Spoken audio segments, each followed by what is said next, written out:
I think I'll be all right. Thank you.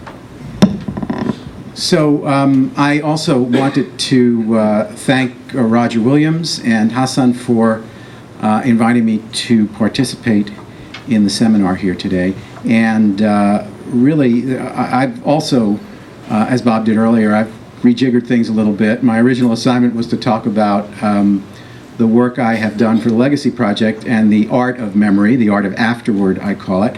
But in light of a number of things that were said earlier, so Hassan, I'm sorry, I couldn't help myself. That's all right. So I hope it will tie. It's a bit of a hybrid, but we'll see what happens. So I want to show you a series of pictures and use these pictures to set a frame for what I'm going to talk about. So I will tell you who the photographer is, and I will tell you what they're photographing. Before I tell you what they're photographing, I will simply point out the obvious, that until you know the information that I will give you, you don't really have any idea what you're looking at. You see a photograph in this case of bare trees in the snow. This is a photograph by Simon Norfolk. It's called Armenia After a Snowstorm. This is a photograph by Franceesque Taurus. It's from his installation, Dark is the Room Where We Sleep, and it is a photograph of a mass grave site from the Spanish Civil War. The photographer himself was intimately, centrally involved in the recovery of the remains from that site and documented the entire process. Here we have a photograph from Alan Cohen from a killing field in Siem Reap, Cambodia. Anatoly Kotlarov, Gulag site, undated, untitled, from the former Soviet Union. And Drex Brooks here, Marias River massacre site from the American West.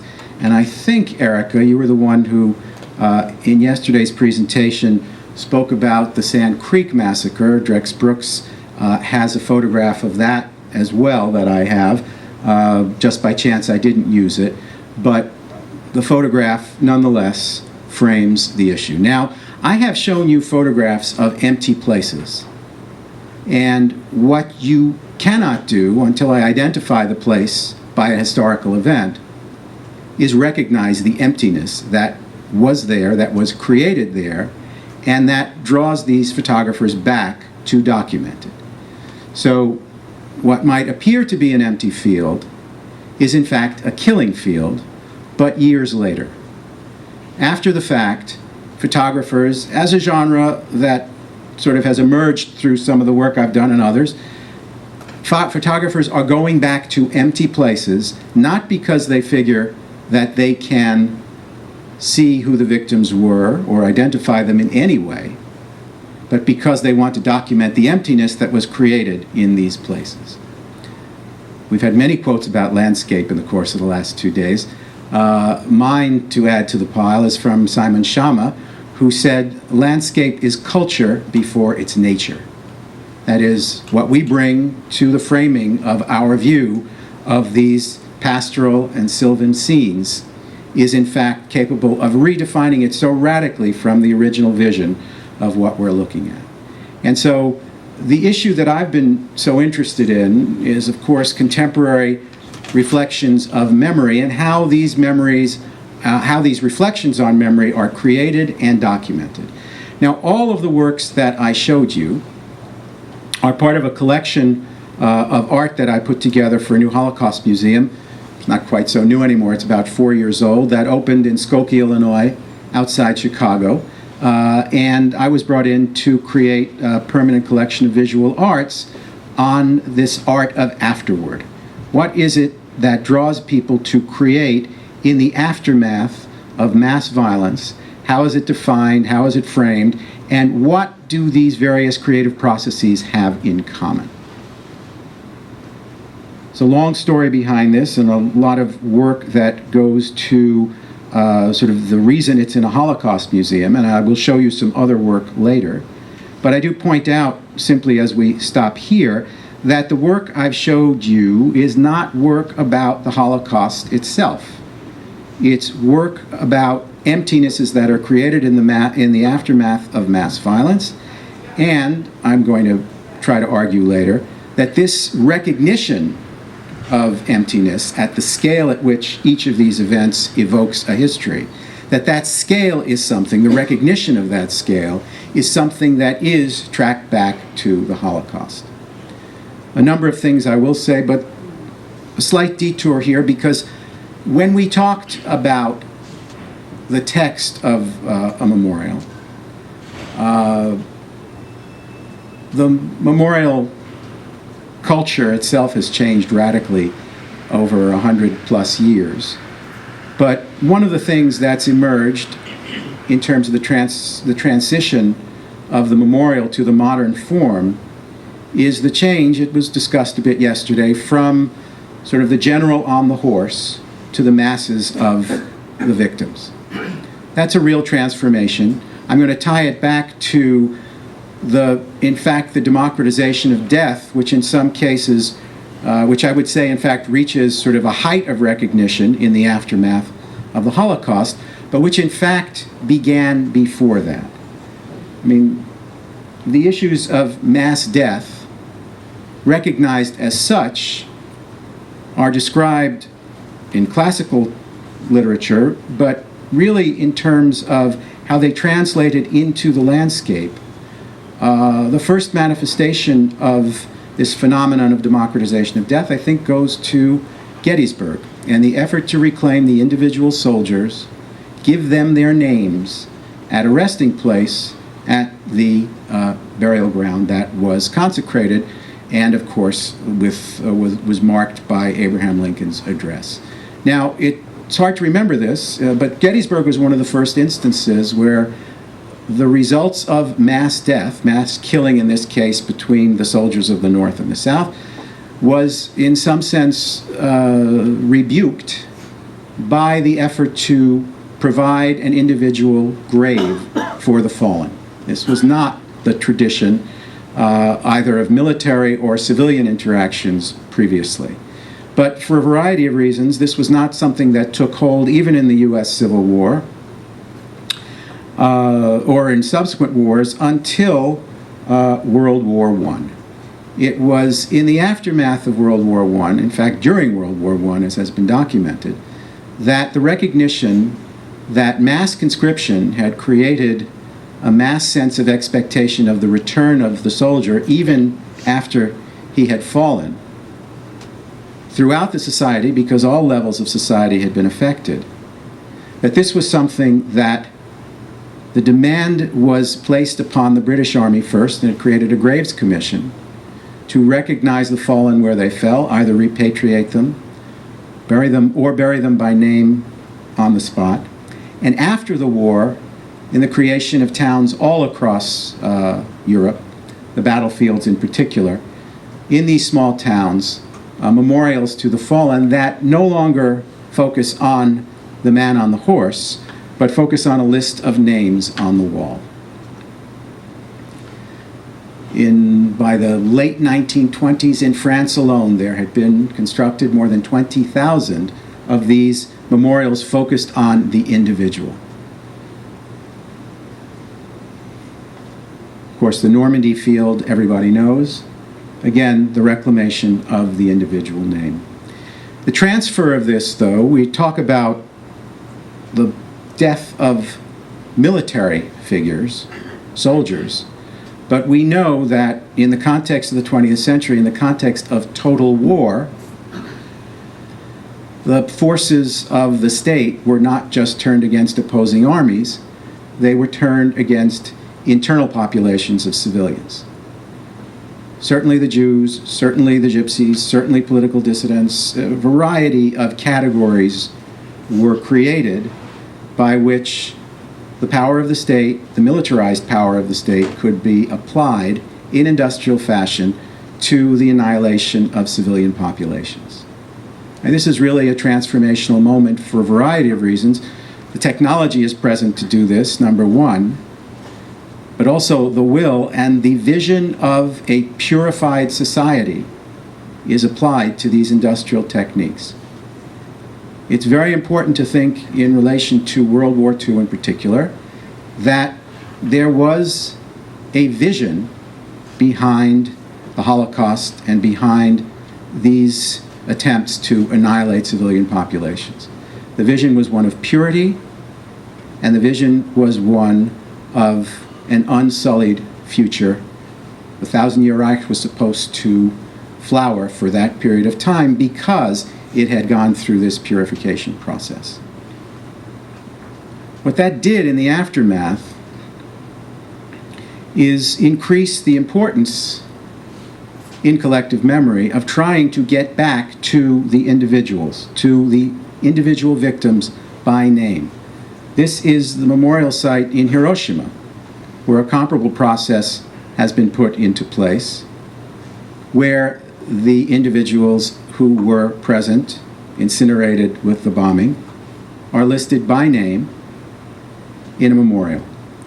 Added to that is, of course, their effort now, more recently, to find small biographies of as many people as they could within the new museum that they've built there, so that not only do you get the name, but you try to get back something of the individual who is missing.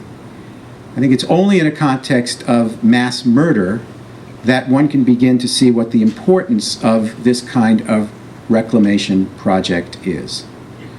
This issue to retrieve the names continues. This is from the Holocaust Museum in Skokie that I mentioned. This is from the Memorial of the Shoah in Paris. This is from the Pinkas Synagogue in Prague. We transpose this naming ritual to the Vietnam Memorial, where no longer are soldiers listed so much as soldiers. Now soldiers are listed in the same sense that civilians are listed, that the mass of their death and the desire to somehow focus on the vast number of dead overwhelms what would have been a prior practice of listing them with rank and sort of giving them their military honor. This transposes the model of dead as soldier to dead as civilian, even though they fell as soldiers. So the dominance of this approach to memorializing the individual has now come really full circle in some sense. We have the memorial in Oklahoma City and the memorial at Ground Zero. The names are, I would say, the essential element of modern memorial making. And when I say modern, it's not that recent a phenomenon. And it does somehow summarize, if you will, the experience of mass death in the 20th century. That so great were the numbers, so overwhelming was the impact of the ideology of mass murder, that it created its own sense of what could be restored, what needed to be restored from what had happened.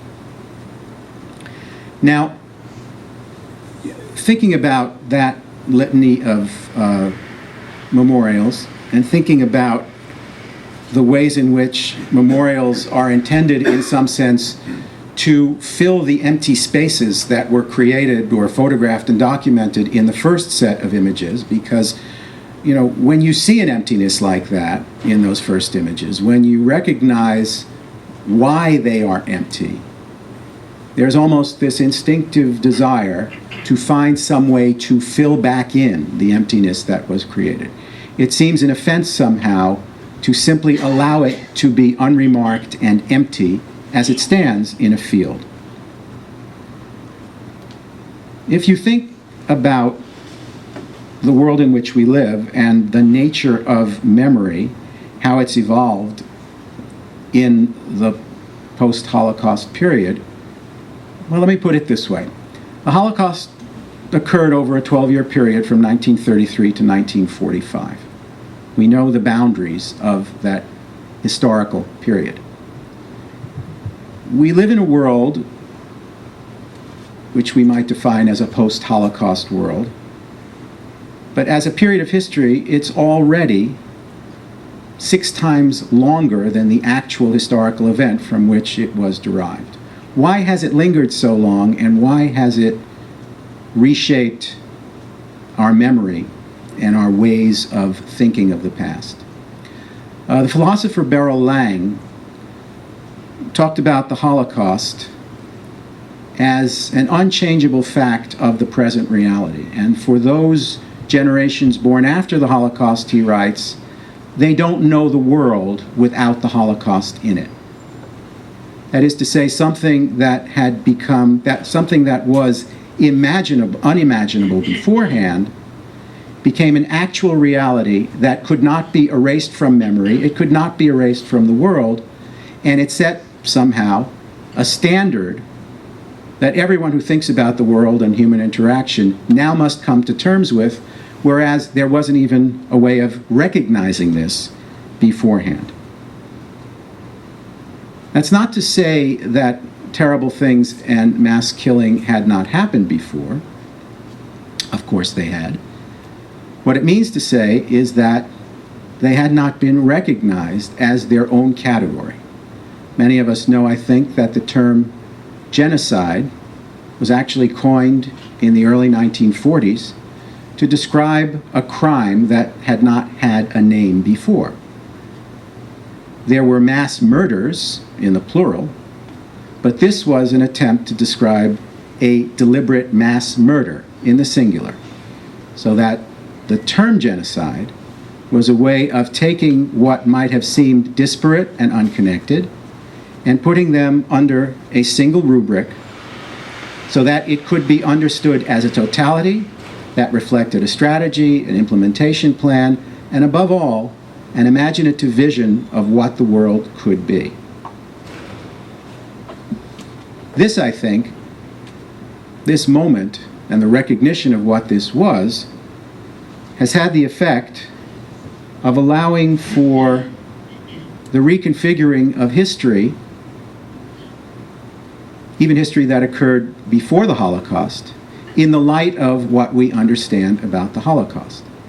In 1948, the General Assembly passed a Convention Against Genocide, in which it took this shiny new term and gave it legal weight, legal definition. But there's a very interesting phrase that steps outside of the parameters of the legal system in the preamble to this convention, where the contracting parties recognize, quote, that at all periods of history, genocide has inflicted great losses on humanity. So those delegates were making essentially a historical acknowledgement that what they had defined in relation to a particular crime was something that had occurred before but had not been recognized as that kind of a crime, or in fact, in many cases, had not been recognized as a crime as such. So the Holocaust is not just unique, it becomes exemplary. It becomes a way of measuring past histories against this historical moment. And that calculus has had an ongoing and continuing impact in the world to this day, certainly, moving forward, particularly, there are many ways, certainly notions of human rights and so on and so forth, and laws of war and minority rights and so on. All of these have been shaped in some sense by the realization of what the Holocaust was, but I think they've been given greater weight by the fact that that moment was a starting point in time for understanding the criminal nature and the totalizing nature of what this was. But I think there was something more, and this brings us to some of the artists that I want to talk about.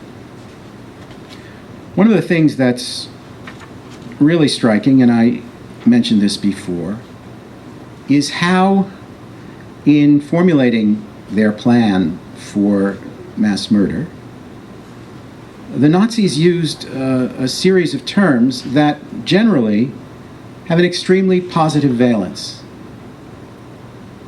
They were imagining a world that, in their terms, made perfect sense. They recognized that there would be sacrifices needed to achieve this world.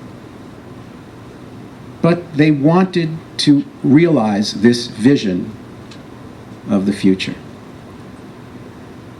And when you come to the vision and the imaginative act that they took, it seems to me that one of the prime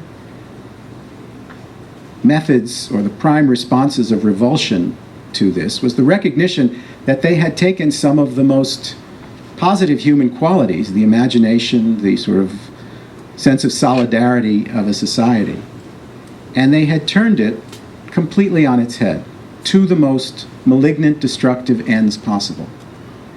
They had not just, when you think about the term crime against humanity, you think about it certainly in terms of the mass murder, of course, as we should, but it's also a crime against the essence of humanity.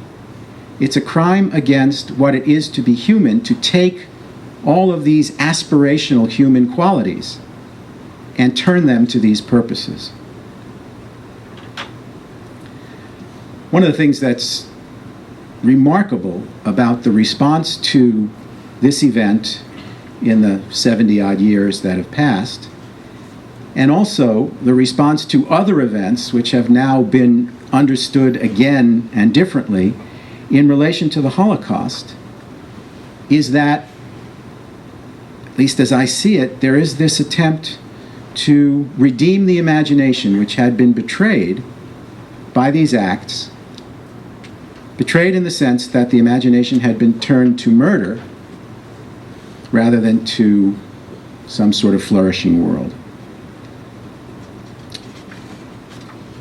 Again, we know this happened now, but the moment in time was right for this transformation for another reason.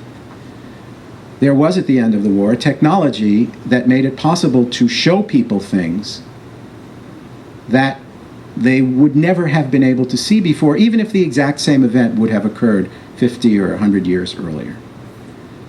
When the camps were opened and the sights were unfolded in front of the camera, these newsreel films were taken around the world, and within days or weeks, there was a global witness to what had happened in that place. On May 1st, 1945, the Times of London wrote an editorial sort of announcing the arrival of these newsreels. It urged its readers to actually confront this horror by sitting through the films that they would see in the cinema. I want to quote from the editorial: "Nobody but a monster would want to see the current newsreels which contain photographs of the camps of Belsen and Buchenwald. Nobody should shirk seeing them, and the newsreel companies, in distributing the evidence, are fulfilling a public duty. The printed word can glance off an inattentive mind, but the moving picture bites deep into the imagination." And I highlight this, of course, because it focuses first on what the Times defines as a civic duty, but also because the Times underlines that watching these films is an assault on the imagination. And again, I emphasize, what is more usually a better positive human quality than the ability to imagine? So at this level, at the level of creation, the imagination was betrayed. It was forever altered. It could not go back to a pre-Holocaust time. It could never remove the sense that this was something that was possible in the world, and if it happened once, it could happen again. And it also, I think, raised a kind of call for those who work in the creative world those whose work, in fact, starts with an empty canvas or an empty page or an empty field, as those photographers found, that they were the ones who would be positioned to begin the redemption of the imagination.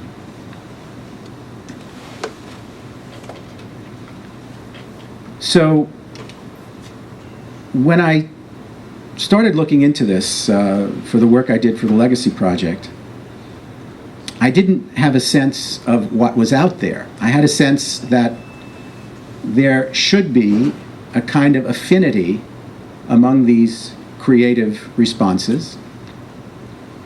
I wasn't sure that there would be such creative responses in all cases, or what they would look like. So what I did was basically convene a group of curators and scholars and experts and so on from cultures ranging from Indonesia to Argentina to South America to the Gulag.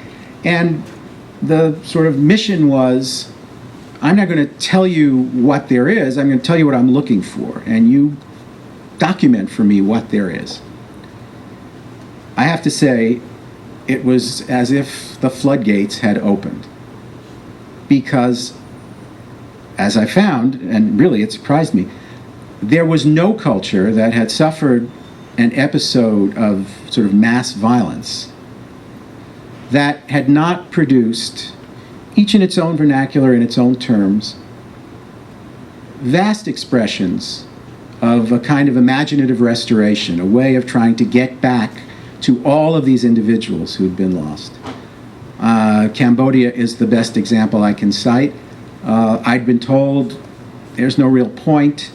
You know, the intellectuals, the artists, they've all been wiped out. The government is really not going to let anybody look at this closely. It's too suppressed, it's too deep, it's too painful. So I went anyway, and I started working with a curator and an artist there. And they took me around, and people started opening up their closets and pulling out. One guy in his garage, which was sort of half his house, he had a whole series of paintings that he did. Very naive. This is not a professional painter. A series of paintings of the basically biography of his family and the annihilation of most of his family. One after another. Ultimately, we did a show at the gallery of these people in Phnom Penh. But it was everywhere, and it will be everywhere that goes through these things. It's you know, the Adorno thing, no poetry after Auschwitz, it's the exact opposite. You can't stop the poetry after Auschwitz, because it's not just a matter of trying to explain what happened to you. These are not all survivors who do these things. It's an act of redemption. I mean, these creative, imaginative acts are acts of redemption. And not just redemption of the personal, but the broad sense of what the imagination means to humanity. So the Holocaust Museum that I brought this collection together for was able to sort of encompass the idea that the Holocaust is a starting point for a post-Holocaust consciousness, and the work that's done about emptiness, absence, and the long, infinite time afterwards is something that now can be incorporated into the way the Holocaust today is understood and taught. So I'm just going to show you, because we're running out of time, a few works here, and you know, they start, in fact, with an exploration of the body. You were talking about the body before. So from earlier, I was talking about the importance of the individual and the effort to try to redeem the individual. But one of the things that artists who work on this must confront is that out of mass murder, the numbers are so great that mass murder, in fact, imposes a certain kind of anonymity on the victims. And so the struggle for the artist is to try to find something out of that mass. This is a work on paper by Joseph Chanin, Polish Catholic, who was actually in the first transport in June 1940 to Auschwitz, before it was actually a death camp, before the gas chambers were in operation. And he spent the war either in Auschwitz or in Buchenwald. And he did a whole series of paintings. And I think I mentioned, maybe I did, maybe I didn't, all of the things I'm showing you here are from the collection in Chicago. He did a series of paintings called The Ant Colony, in which you can see the outlines of individuals, but they are really just outlines. It's this mass that makes itself felt to you. This is a painting called The River in Rwanda by an Ethiopian artist called Kebedech Tekleab. And these first works that I'm showing you are really about the disappearance and the disintegration of the individual and of the individual as body. So in this painting, and some of the images are not great, I apologize, but in this painting, you literally see the corpses sort of in the turmoil of the river, twisting and turning as the water moves them. This is a painting by the Indonesian Ivan Sagita called Moving to Another Dimension, Waiting for Death. And here again, you have this sense of the mass. And in the mass, it's almost impossible to pull out the individual. Who are the actual people who are being portrayed here? You see their hair. It seems that in the mass killing in Indonesia in the 1960s, many villages knew what was coming their way. They'd been on the wrong side, and they sort of prepared themselves for massacre. One of the things that happened is that the women would wash their hair before the massacre began. So they would be clean in the afterlife. And so you have this sense, and look at the painting at the top, it becomes a little paler. You see things almost, there's an almost transparent quality to some of them. So you see movement in this canvas, which is a movement of disappearance. So that's one set of images that are about this idea of the mass and struggling to find the individual. Other artists are more focused on trying to pull back elements of individuality in different ways. I'll show you a series of installation photographs by Nomi Salmon. This is from a project she did documenting the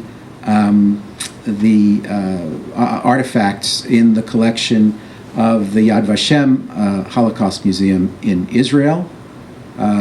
These are photographs of glasses that were taken from the victims, and you can see the various states of damage and destruction of the glasses, and that somehow translates into the individuality of the missingness of the individuals.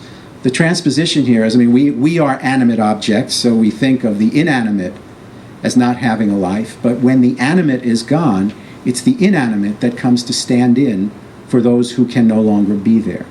So Nomi did the glasses, she did shaving brushes,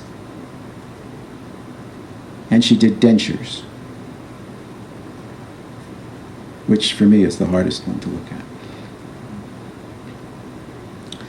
The Korean artist Wanchul Jung interviewed, he made portrait photographs of a series of the so-called comfort women, the Korean women who'd been forced into sexual slavery to the Japanese army during World War II. Most of them had died along the way. But he took these portrait photographs and he made woodcuts out of them in which, the lines, the history, the face is almost buried in age, in memory, in the past. So we have a series of these.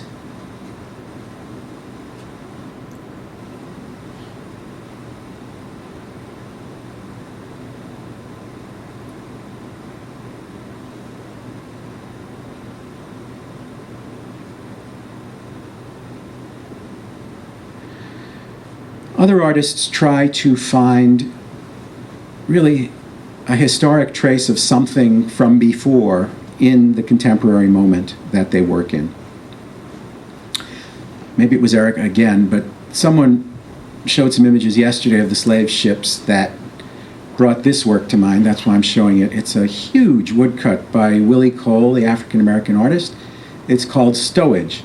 And it depicts, as you can see, the central figure in the image, depicts the slave ships. And the ordered row of that mass of individuals, completely indistinguishable one from the other. And he sort of plays with the sort of tokens around the ship. They're in the shape of irons, because he's trying to evoke sort of the domestic labor that many of the slaves, particularly the women, did. But the irons each have different patterns to them, because what he was trying to do was restore the ethnic or tribal identity of the different groups that had been taken, who had separate lives and separate identities as Africans, but were sort of massed together for this crime of slavery when they were brought here. So he's juxtaposing that. This is a series, it's called the Silhouette and Shadow series by a Bosnian artist, Amr Baksic. We have a dozen of these in which you can see the figures are not clear, but the shadows they cast are actually longer and deeper than the figures themselves. And I'll show you finally two works from the same series. This is Juan Raba, the Catalan artist who lives in Paris. This is a series of works he did in the mid-70s. This was the first time a German cultural organization invited artists to come to Germany to work on issues of memory in relation to the Holocaust. So what he did was go to the towns where, I'm just looking here, yeah, to go to the towns where the camps had been located in Germany, this is Bergen-Belsen, and find the tourist postcard from the same town and juxtapose the photograph he made of the campsite with sort of the tourist marketing of the town itself. And what he wanted to do was, of course, reclaim the fact of what had happened, the emptiness that had been created there, which, of course, was not going to be the subject of a postcard. I've run over time, so I think I'll stop there. Thank you.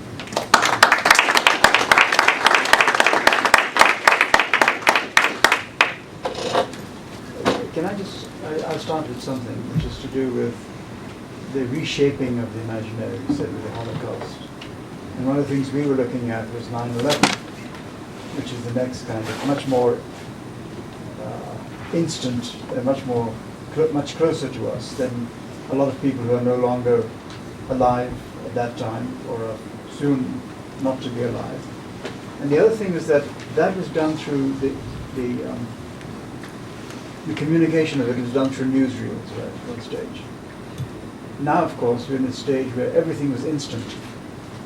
Everything was bombarded. You saw it almost as things happen.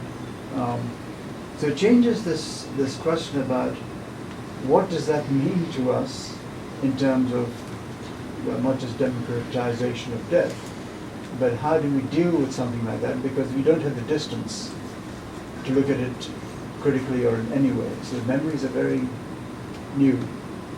So I'm just curious what you feel because of that change. Sure. I mean, one of the sort of prime means of delivering the message of this museum, the 9/11 Museum, is, you know, the proliferation of visual materials, and the idea is that hundreds of millions, maybe more, of people watched this in real time as it was happening. So at some point, it certainly is an assault on the imagination. I mean, there too, you have something created. It's a creative act, an imagined act that sets a new category, and that is what the assault on the imagination essentially does. I think, in the case of 9/11, and Baudrillard, some of the French writers went on after this. I mean, they analyzed 9/11 not as sort of a historical event, but as a spectacle, as something that sort of created both a sense of detachment and almost a sense of unreality as you're watching it, which is because of the closeness to the event, because seeing it in real time, unlike the camp newsreels, it's possible to do that. And because our culture has become, in any case, so saturated with images of spectacular violence, we're told, for example, that one of the difficulties of showing, they showed this image of the planes hitting the towers and the towers falling again and again and again, and young children who saw that actually thought it was happening anew each time. They didn't realize it was being shown to them. So I think the proximity of the immediacy of media is a transformative element in that piece of it. I'm curious because when you talked, Steve, about that you had to fit into a narrative, it seems to suggest that you had to fit in your architecture into a narrative that is written by somebody else. No, there was no narrative. So when you said I wanted to do these specific things in the space, which were important to you, it was based on a narrative that you had set up. So there wasn't a narrative. No, we had to imagine a narrative because it hadn't been developed yet. So you had to design before the empty space. We had to imagine what the narrative might be and how it could transform over time. So somebody else was now either going to design the museum after you finish it, or are you part of that design? Because you've thought of a narrative. That's a chicken-egg kind of question, I think. I'm curious.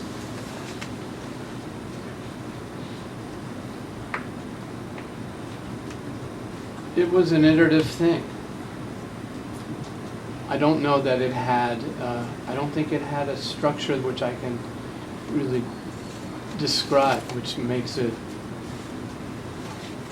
unique is a word that has no modification. There's no, something is either unique or it isn't. This was a unique situation where we were developing a design for what we knew would have a narrative, but we didn't know what that narrative was going to be. Right. I would just add that, because of the very unique circumstances of this site, the actual reconstruction began before the program for the museum and others was created. And, the story of real estate at Ground Zero, as opposed to memory at Ground Zero, is a whole different narrative. But, that's... In a sense, we were the guardians of something we knew was coming. But we didn't exactly know what it was. Right. We just knew what the resources that we could utilize were. But you decided to go down to bedrock and all that. You decided to go through, expose certain things. That is a decision. That is not just an architectural decision. I think that's a decision that actually came out of Daniel Libeskind's master plan. Okay, so it was initially. I would the slurry wall certainly, So that idea and that image of his idea of the memorial being the site remaining essentially unreclaimed. And then you took it up. Well, then there was the competition by which Michael Arad and Peter Walker won. And it had an element, a very discrete element at bedrock. And then we began to understand that there was more available. So we began to work with it. Then the structure of the museum began to develop. I don't remember who was the first in. It was you or Allison, but it was very. I think it was probably you. In the earliest stage, probably was. Yeah. No, I was there before she was. But the plan had to catch up with the design. It just did. Well, you mean the narrative had to catch up. Right. With it. Yeah. Erica had some. Thank you both for your papers. They very nicely intersected, and I really appreciate the sort of theoretical guidance from both. I'd like to combine them by asking a question about ruins. Because right after 9/11, there was some discussion, of course, about, well, what do we do with this space in the midst of body recovery, et cetera? What about ruins? And as you recall, very quickly, the New York Times, by the end of September, had published a piece in which a lot of artists and architects and designers were asked, well, what would you do with this space? And several proposed the idea of ruins, whether from a bit of the facade, etc. And this was found untenable, and the approach to cleaning and then rebuilding, although the ruins themselves will now be a significant part of the display inside. I'm just wondering if you might both reflect on the sort of the aberration for ruin at this moment, in terms of building a memorial to the ruins of these two gigantic buildings of the world. Well, I think the interesting thing is, and there's been a number of people who've discussed this, that in Western culture, and maybe particularly American culture, we don't like ruins so much. And it's a larger question, should ruins potentially be turned into memorials? I mean, there's pragmatic aspects, you kind of touched on them, like maintenance issues. I mean, they're solvable. I mean, the UK has a pretty well-known program for trying to conserve its archaeological remnants, with some above-ground remnants that are left. But I think it's in recognition that there is something about ruins that are particularly poignantly evocative. I mean, there's got to be a reason why, for instance, if you look at the programming that happens at Eastern State Penitentiary, for instance, it is a preserved ruin. If you haven't been there, it's amazing from that perspective. But it's interesting, if you look at the programming and how that site generates most of its income, it's actually through the Halloween tour. And so it's, you could look at it, it's not really true to its history, but it's really capitalizing on the evocative quality of, this is a pretty scary place. It's a prison, and people's memories go wild on that as an aspect. So ruins can be very evocative, and I'm just speculating that maybe we're not comfortable with that, and that emotional of a connection with the past. We want it mediated more than that. That would be what I would say. I think you're right, and then I wonder whether or not, as I was saying before, that wanting that distance has been overtaken by sort of the spectacular nature of what people witnessed. So we have a lot of artifacts and remnants of the destruction in the museum, but I spoke before about the conflict between real estate and memory. That was such that the range of proposals for that site in the immediate aftermath was leave an empty hole in Lower Manhattan to rebuild the Twin Towers.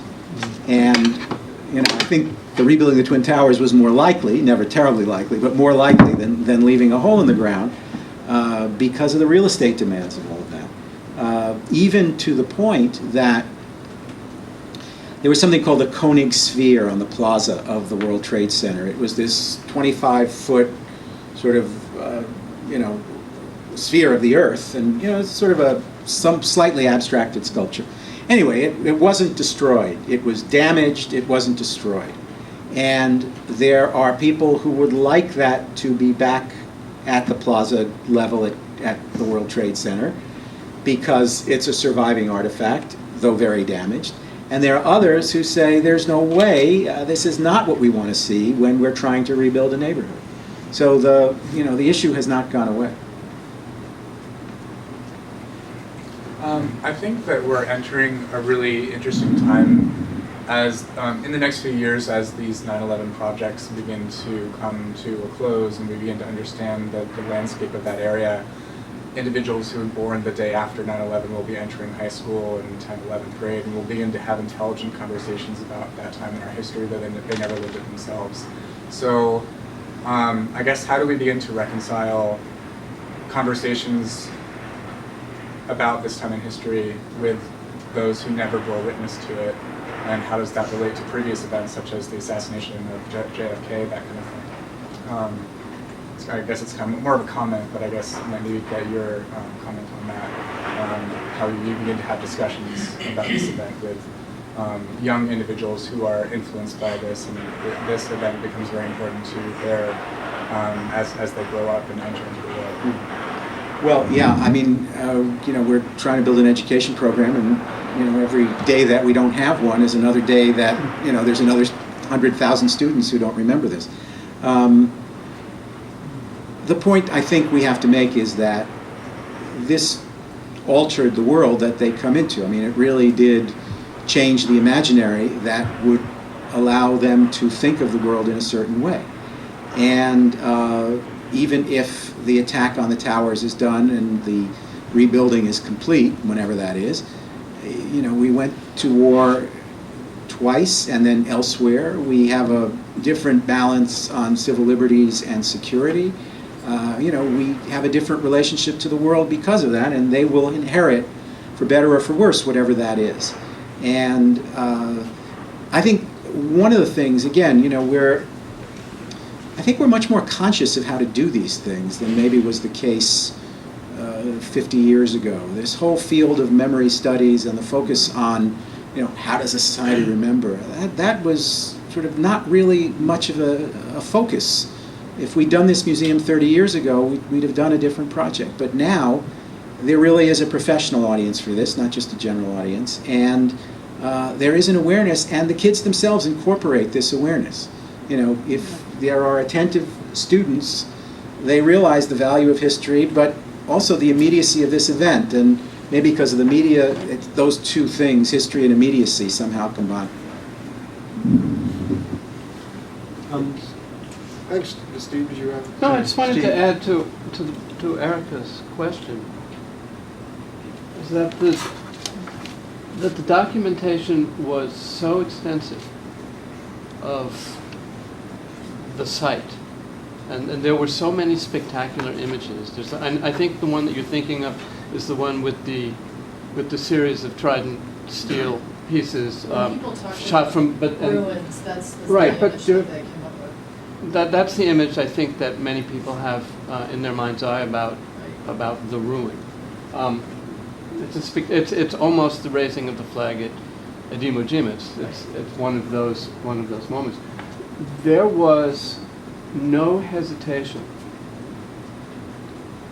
to remediate that site. There wasn't a breath of a pause. So those snapshots that were taken, you know, that's what they were. They were snapshots. They were wartime snapshots. And there were almost 3,000 families demanding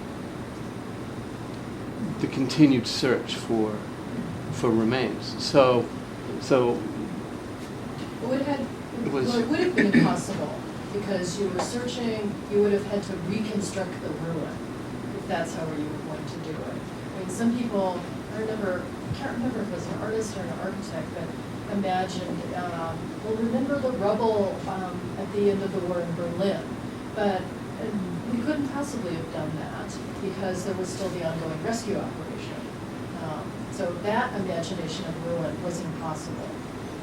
But it was part of the conversation. there was also the very real possibility that the western bathtub wall, which is now called the slurry wall, would fail. And the thing that sustained that wall was the weight of the debris, and as it was removed, the wall, it's a ferry. It was really chaotic. Bob, I think someone needs to talk about the juxtaposition of these two statements. My initial instinct is they occupy opposite poles, and there's no bridging the gap between spontaneous fantasy and the seriousness of the operation of redemption in the aftermath of or the redeeming imagination after the Holocaust. But then the mention of Shama brings to mind the possibility of exactly that, the employment of imagination, which is not so foreign from spontaneous fantasy. We have used simulacra, and I'm curious about, Jeremy, where that falls in there, because we use simulacra in the most negative connotation. But then Simon Schama's fictional imagining of historic events not to cheapen them, but actually to enrich them. It's a very controversial act, what he's done as a historian. But is there a way to, is there a role for a Shama-like operation of imagination that doesn't cheapen history? Maybe the issue of simulacra. Well, yeah, I mean, one of the directions I've taken this a little bit further is to try and understand what is it about patina or specific physical elements of the built environment that seem to engender spontaneous fantasy. So I'm looking at what's the catalyst for it, rather than trying to focus on what that particular imaginary experience is like.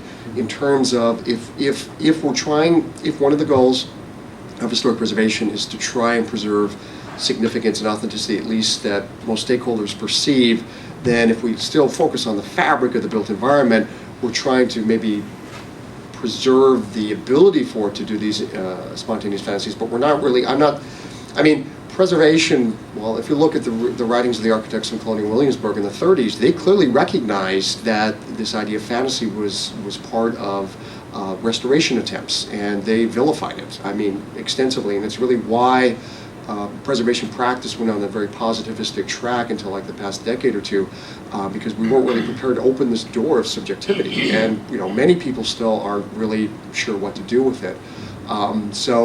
But on the other hand, if you look in terms of creativity, yes, I think we are really in some ways at opposite ends of the spectrum. It's really quite interesting, the juxtaposition. But if you look at in terms of Jane Jacobs or even Richard Florida and how they look at the historic environment in terms of creativity. It was Jane Jacobs that says we need old buildings for new ideas, right? So, this threat has been in our culture to some extent. There's something about the historic environment that is involved with creativity, and ways to look at it. Julian is jumping up here. Oh. If you allow me a little detour, I think there's a stronger connection in the two presentations, and I'd like to do it this way. The first is that in a certain way, the question of imagination is significant because, as James Young clearly pointed, we're talking about vicarious memories. So there are memories that post-memory, as Marianne Hirsch talked about, in terms of Holocaust kind of representation. So James says, that one of the things that is important is that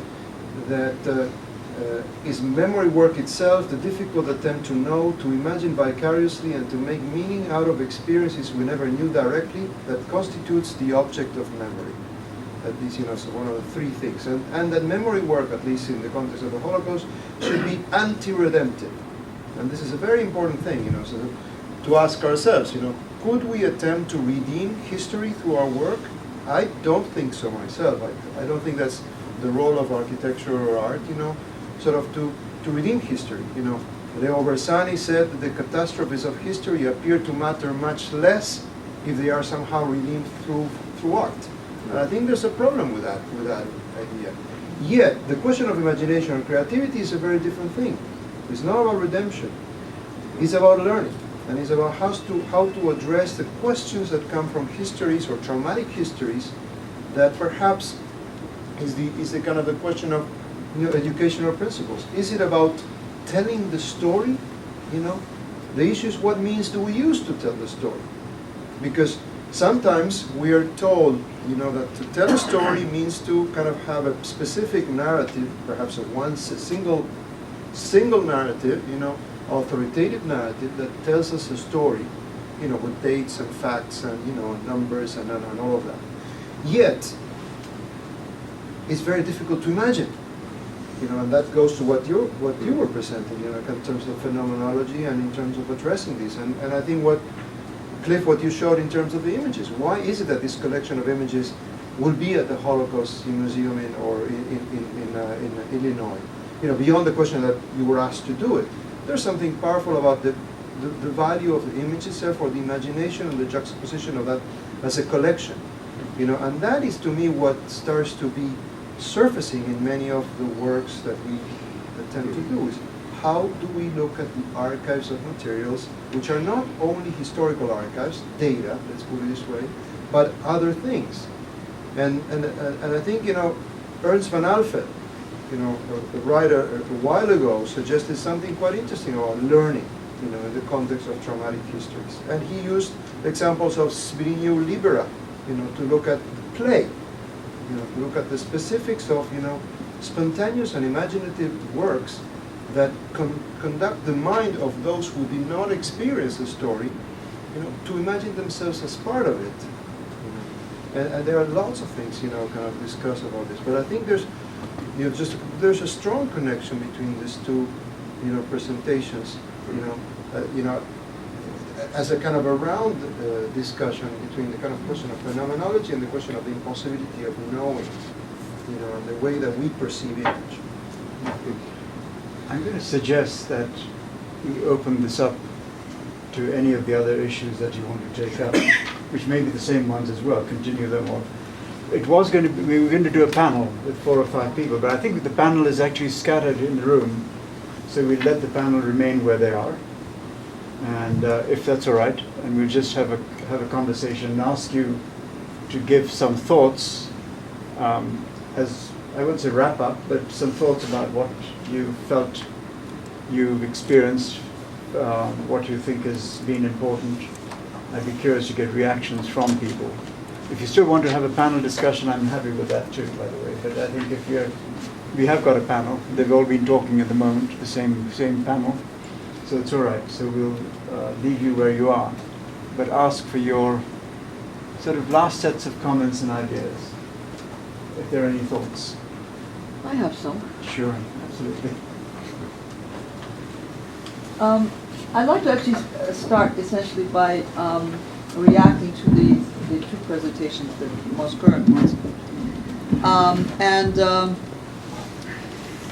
To me, what's interesting in both of them is that as much with the experiment that Jeremy did with Charleston as with the representation of all of these different genocides, is that neither of them could have taken place without the media, the new media. So even with the Civil War, the idea that somebody imagined as soldiers standing there must have actually been evoking, we have a massive photographic archive from the Civil War, and that in that person's memory are all of these images floating around, and so somehow or another they get activated in these particular locations. So in addition to the spaces, we actually have the ghost towns are peopled by the characters of the films.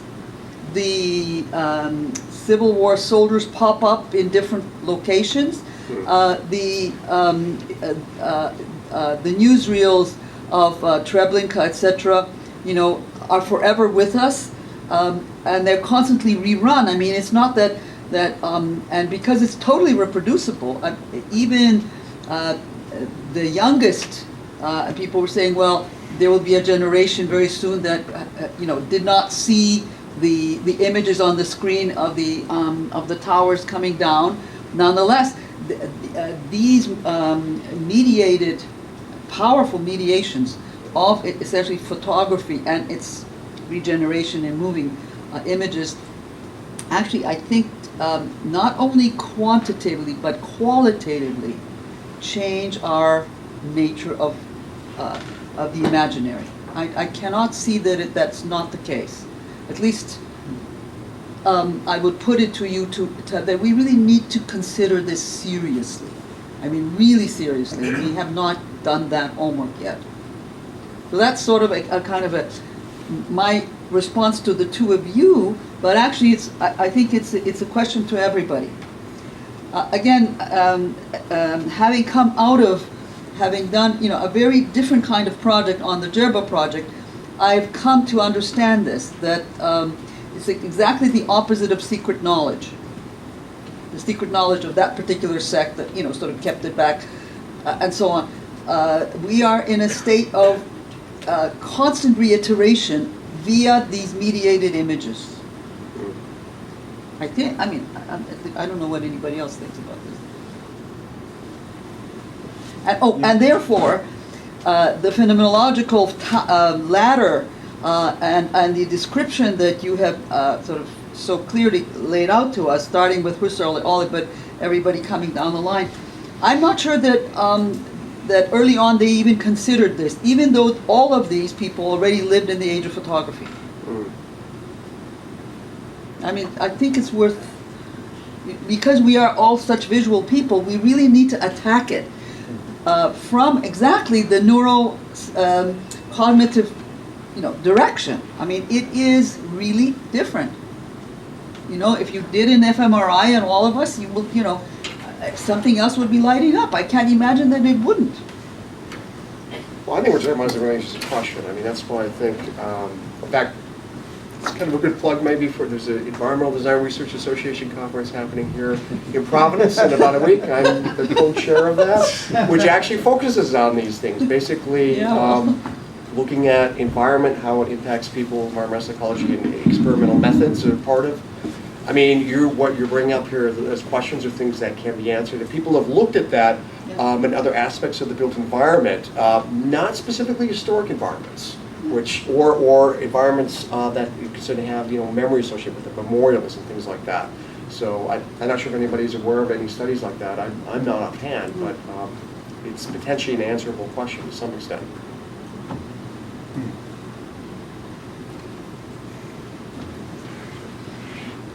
Well, I'll say something which may be provocative in some way. We've had a lot of discussion on this question of memory, and it worries me that it seems to have overtaken our conversation, that memorials have become so important. We have memorials for everything. And you wonder, where does it stop? Where do memorials go? Okay, there may be some very important things which are important to society. On the other hand, the little marker on the side of the road is very important to the family who lost a child or whatever it is. And yet we're going more and more memories, and I think Eric and I had a short exchange on this yesterday, where one wondered whether we're so obsessed with memory because we're afraid that we'll be forgotten. And what does it matter if we're forgotten? Because, as you said, it's now become democratization of, in the old days, hundreds of people did die, and they died anonymously, and now we want to actually save people for remembering them in some certain way. And in the day of resurrection, we all get resurrected, and somebody will say, you were good, and you were not, and I guess someone else. But so I worry about this question of memory in the sense, which is one of the reasons why we thought about doing this, because what is that legacy we take with us? And there is a change in our mindset somewhere that's happening at the moment. That's why the New Landscape and Legacy, the title comes out of some of that. He says we're trying to talk about memory through architecture and art, or whatever it is, historic preservation. But it really becomes something it worries me. It worries me as a general subject. And I don't know if anyone else has got any reactions to this feeling. Erica. Well, I think in this country, and since I'm an Americanist, I can speak best to this country. You've got two factors right now. One is the emphasis on celebrity. Celebrity not necessarily with having done anything or created something to benefit society, politics, culture, but just plain up celebrity. And there have been so many polls of kids in high school. What do you want to be? I want to be famous. And it's not necessarily for being a sports star or a politician. I just want fame. So I think we have to think about that.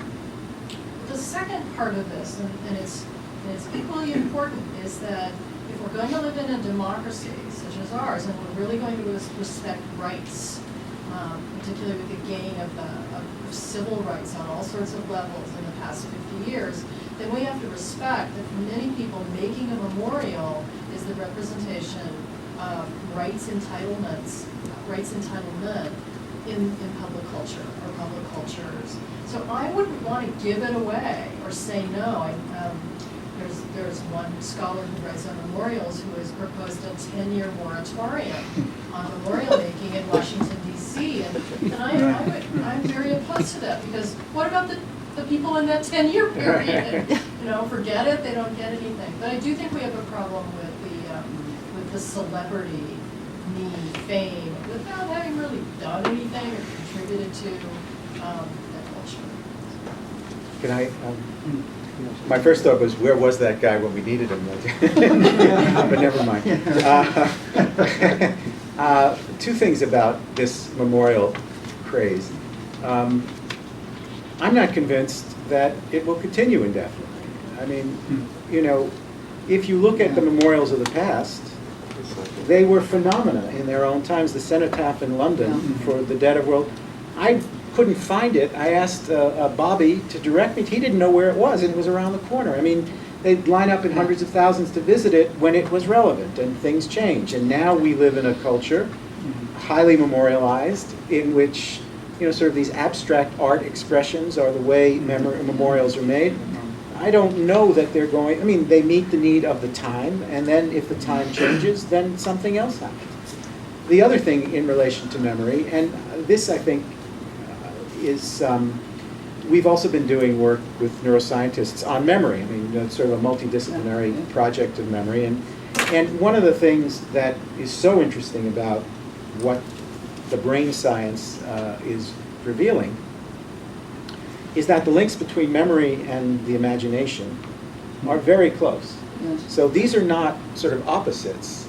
These are, the way you think about the past is very, literally in the biology of your brain, is very similar to the way you think about the future. And as we know, sort of memory is in fact recreated each time it's recalled. And it's done in a way that, it involves different phenomena than just this binary between what's behind us and what's in front of us is not reflective of the way the brain actually works on these things. So I think they are very closely tied together, and this is part of the human dimension of what we're talking about. But nonetheless, here's the interesting issue, that the insertion of this vast photographic stream, really qualitatively changes our human memory. Collectively. To me, it's just so clear. And this is in spite of the fact that in various burial ceremonies you have the constant refrain, eternal memory. It's true. You go to any funeral, and sooner or later there is the constant refrain of eternal memory, which is probably a pious hope only. Was a pious hope only in that sense. We now have exactly like that soldier imagined on the staircase. We now recreate spaces peopled with images that come from, another whole stream. So, in fact, cognitively, I do believe it's really not like anything prior. I was going to say back to the whole issue of taking credit or wanting that fame or memorials. In a sense, we've always done them. From you can think back to kings of Egypt. A pyramid is just a giant memorial in some sense, and a monument, but it's also completely abstract but completely not, in the sense of actual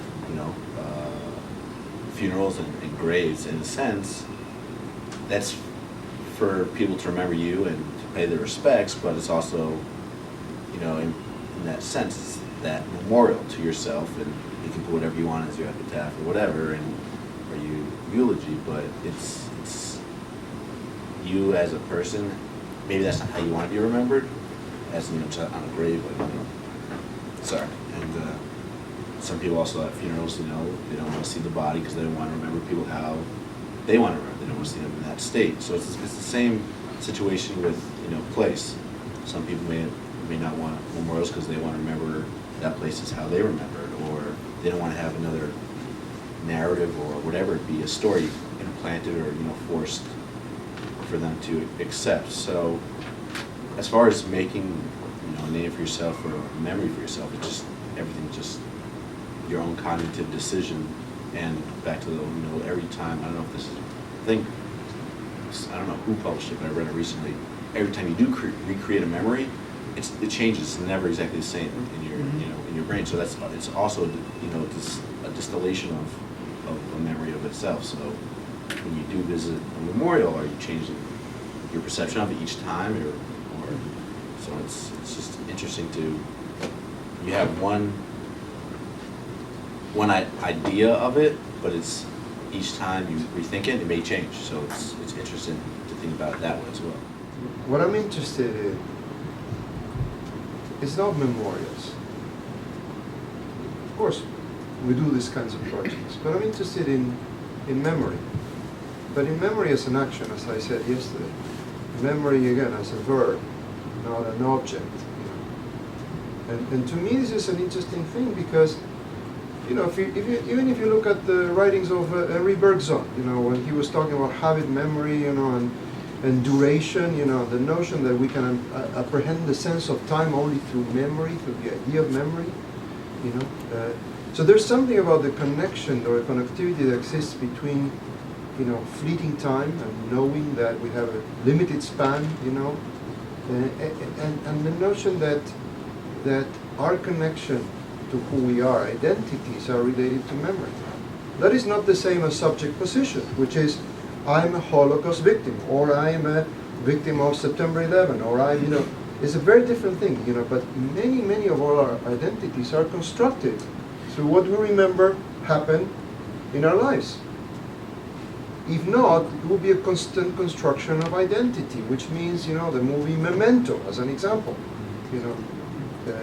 So to me, there's something extremely powerful about this. But I'm interested in expanding the meaning, or the sense of the word the word memory that has been somehow bracketed by many of, let's say, our practices to mean supposedly memorial. I'm interested on actions. I'm interested in understanding the difference between history and memory, or the connectivity that exists between history and memory. And the ethical dimensions of memory, which is not the same as projecting over the past retrospective meaning, which is kind of part of the historical science. You look at the past and you project a retrospective meaning. I'm interested in the notion of what we learn from the past, not only as historical, but using the imagination. That's why I bring to the front, cases like, the writings by Ernst van Alphen. Fantastic book, 1995, called Caught by History. But to me, this is an interesting thing because it's about, perhaps using the lamp analogy or metaphor. Is we think that we illuminate the past and we select portions of the past that are perhaps meaningful to us, or we construct meaning through that. But I always try to think of the past is illuminating us. It's more like the Benjamin, the Angelos Novus, figure, the kind of Paul Klee, so we are illuminated by the past, and we have to find a way to make sense of our present. And I think, for me, the fascination with memory, comes from the notion that it's fleeting and cannot be anchored. That's the ethical dimension. It's not anchored to one single meaning. Would you say that memorials then become a burden? Maybe we shouldn't be doing them. But I don't mean that we can really be. Become a burden. But if you're interested in memory, because that's what ties us to this. But I would not preclude. I would not say, well, we should not do this, or we should not do that, or we should not do the following. Perhaps myself, I have problem with questions of figuration. But that's But I also have problems with the aesthetic pleasure. That comes from pure material and surface. Hardcore. Yeah, I mean, to me, there's something very powerful about what we're talking about here, and all the presentations that we heard in this gathering. Because perhaps we don't have a final sense of what we should do or what we should know. It's not prescriptive. No. But to me, the fact that we are looking at the question of landscape, even Simon Schama, that you mentioned, talk about, that we tend to think that the Holocaust in black and white. And he says in his books, Landscape and Memory, it's very shocking to see that Treblinka belongs to a very vivid, colorful countryside. I mean, in his words. And when I was, in Auschwitz, when I showed a photo, it was green. And and there's something extremely powerful about the kind of presentia, as you were talking about, but perhaps less ontologically and more, kind of phenomenologically, and I think there's something very powerful about that moment.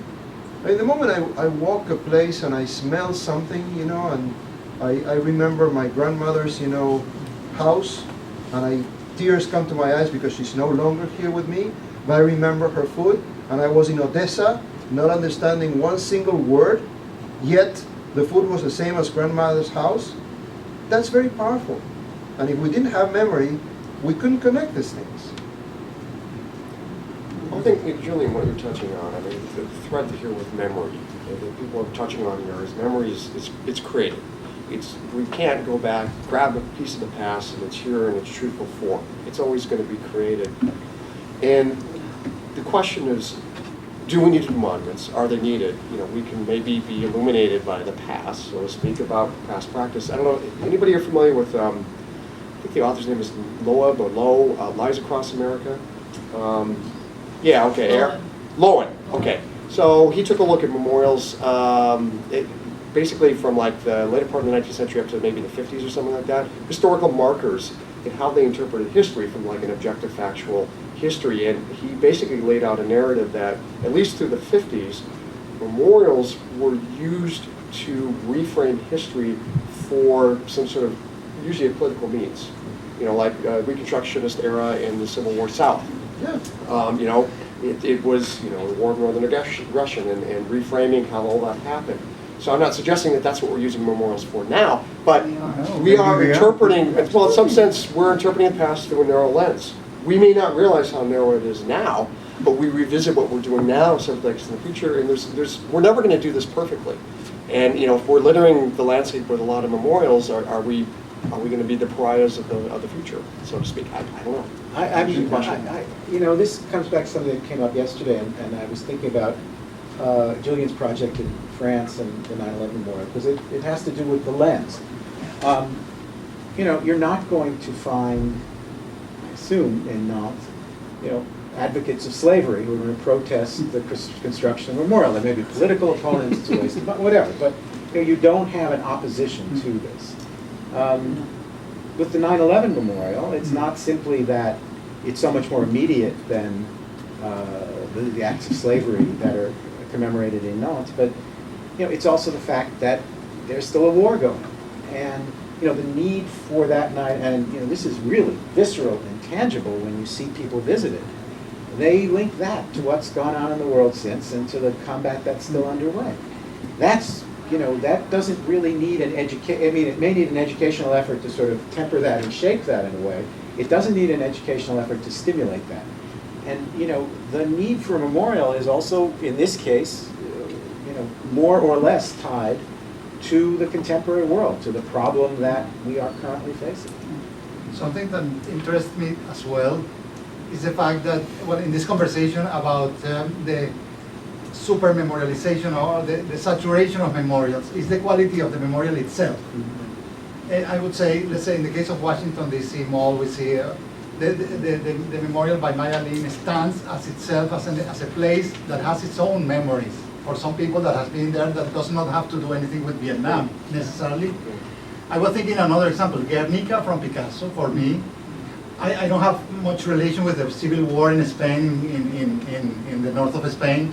But for me, the Guernica from Picasso is more related with the lack of a Guernica in the Museum of Modern Art of New York when I saw it for the first time in America, and the space that it occupied made a very important reflection to me. Now when Guernica is not anymore in New York, for me, it's the lack of a Guernica, what I miss in some ways. And that brings me to the point of the quality of the memorial itself, or the value of the memorial in itself as a meaning. I don't know what you think about that. It's funny about Guernica. It's actually what people know is that there's a painting named Guernica. They know much less. The painting is more famous than the actual murder. Yeah, it's incredible.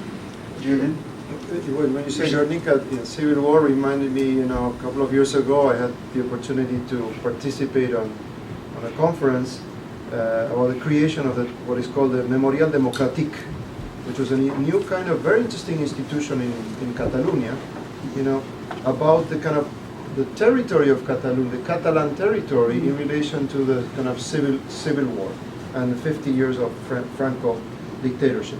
So one of the things that was interesting, looking at the Catalan model, I remain very much in contact with people who are working there, is the idea that this story happened in the territory. Yeah. And it's a territorial history, and is not, centered on one place, and each place has a different story to tell. What interests me about all this issue in relation to kind of, again, teaching architecture and working about architecture is that we can build the same building anywhere in the world. Today we can do it. We can do that. We can build the same kind of building anywhere in the world. But what matters and what changes is the place itself.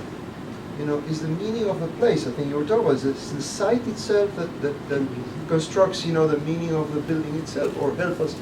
So to me, it's about kind of the ground of the place, as you were excavating and walking, and these maps of walking, the island are fantastic. It's just, the kind of the act of finding is what interests me in this.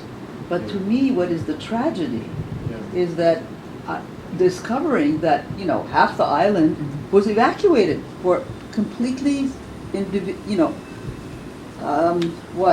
for reasons that it took me a long time to understand. Now, if we actually look at territories, we could probably identify many such evacuated territories. In that case, what is the meaning of place? It's, you all of a sudden say, oh, so even these extremely closely held beliefs, the meaning of place, all of these really good things that, I feel comfortable with, all of a sudden hit me in the face, because in fact, that's the rupture. And so the place remains, but, over its longue durée, I found 2 moments of, complete rupture. Well, maybe not 100%, but, 85 at least, if not 90. Then what? What kind of tools do I bring to this ground truth? This, by the way, is also the kind of, to sort of make it into a larger issue, we have territories that were once occupied by nomads. And then for a variety of reasons, they are occupied by settled folk. So the meaning of a territory to a nomadic society is very, very different than to people who are settlers. Anyway, I don't want to make it bigger and bigger. It's big enough already. If there are any last comments, otherwise I'm going to make the last comments, which are really to thank everyone. When we set off on this adventure, when Cliff and I first discussed this, and he said this is a good thing to do, I was kind of skeptical. This is not my thing in many ways. I deal with other things in architecture. But it became more and more important and more interesting to me as we went along a while back. Then we weren't going to do it, then we finally did it, this thing. But the conversation has been going on for a little while on this. But I'm very glad that we did it. And I was interested that I saw yesterday and today as 2 related conversations, but slightly different ones, in the sense that yesterday seemed to be much more about remembering and continuity, and today seemed to be much more about rupture and change. I don't know. It's very interesting. They're both part of the same, 2 sides of the same coin, I guess. And what is nice is that the conversation came together in some ways, even from very different presentations. Some of you are very skillful, by the way, in tying everything together. I'm most grateful for that. And I would like to just thank all of you for participating in this and the richness of what had happened. I would just like to end with saying the usual sort of thing. I want to thank Steve White, who's not here, who had to leave for something. He was going to be back, but I guess he's not, so we won't wait for him. I want to thank Cliff. Thank you, for being my partner in this endeavor of trying to help us put this together. The Sue Contente, who you've all met at some point, she did all the logistics, ran around, we drove her crazy. We still probably will for the next few weeks, but she was terrific. and I want to thank her. And I want to thank Rand as well, because he did all the graphics in the last few days, put all this stuff together, put the folders, helped us, and has been ferrying people back and forth and will continue to do so. Maya Farrell, who you've met, who's not with us either, helped and supported this activity with the Newport stuff. So we've been to Newport before, in the series, but this is the first time we dined there. And I want to thank Trudy Cox, who I should have thanked yesterday, and I regret not doing it over dinner. She wasn't there. She's the one who made it possible for us to use the house and so on. And she and her staff, we met some of them. I have a couple of 2, 3, or 4 colleagues, I think. Julian, I'd like to thank him because when we discussed this, he gave me a bunch of ideas, names, people, things we should do, and I'm grateful for that. And that applies to Bob Carhart as well. Bob, who, through various attempts, we tried various other things, which some worked, and so finally they did work, and I'm glad. And I'd like to thank you as well, Jeremy, for your early conversations about what we're going to do. And Philip Marshall, who was very supportive of this activity and has helped in many different ways over the years. So I'm sure I'm going to leave out people, but that's the way this goes. But I really thank our speakers for coming. I appreciate this greatly because you've made this what I think is has been a pretty rich conversation. And so for all of you who came in different distances and stayed out in the farm or whatever you did, bumbled around the place. That is a nice place. It's a nice farm, right? It's a nice farm. It's a good place to be. It's the nicest place. It's the nicest place in the area. Let me tell you by far. So I want to again just say thanks all of you and the students who've attended, who are going to continue this conversation with me over the next few weeks. A bunch of them, and so I look forward to this. And hopefully we'll meet again next year on a different subject, a different time. I haven't done this for 4 years, but I did it every year. This is the ninth one, I think, that I've done. Few of you have been here before. Cliff's been here before, and I think Fred has been here. He said 5 times. I didn't quite realize this is 5. This is 5. Okay, well, So we get some older being people who've been here before. Before I go, get some new ones. So the mix has been terrific. So anyway, thank you all very much, and Can I say very something? much indeed.